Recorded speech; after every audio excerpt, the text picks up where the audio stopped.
सारेगामा हम मिथिला नाजी टोल मिक्स बाय टी4 प्रकाश राज। मोबाइल नंबर माँ Gayatri recording studio.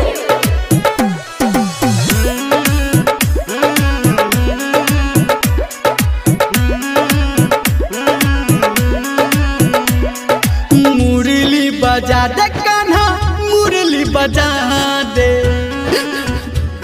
Shyam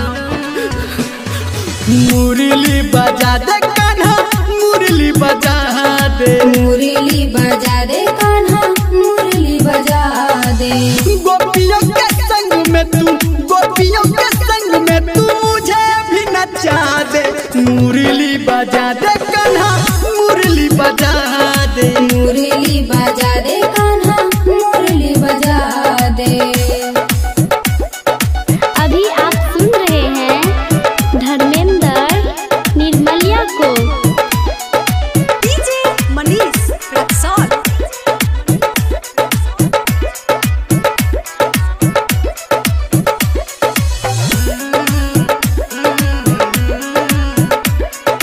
mix by टी4 प्रकाश राज। सुन घनश्याम मैं तो तेरा दास हूँ तेरे बिना तो मैं जिंदा लाश हूँ तेरे बिना तो मैं जिंदा लाश हूँ।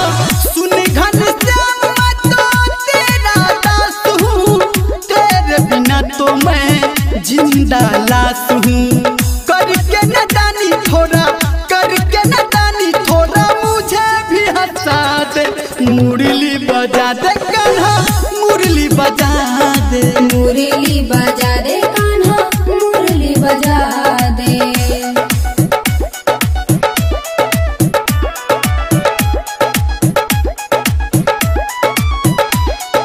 डीजे मनीष रक्सौल। अभी आप सुन रहे हैं सावरिया म्यूजिक।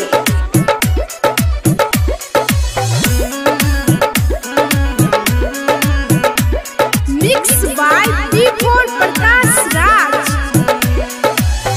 मैया यशोदा का तू बस एक लाल है आस पूरा दे कान्हा हाल बेहाल है आस पूरा दे कान्हा हाल बेहाल है।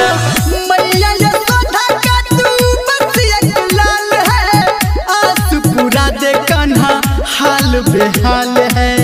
नैया डूबी है मेरी नैया डूबी है मेरी पार लगा दे मुरली बजा दे कान्हा मुरली बजा दे मुरली बजा दे कान्हा मुरली बजा दे। गोपियों के संग में तू गोपियों के संग में तू मुझे भी नचा दे मुरली बजा दे कान्हा मुरली बजा दे मुरली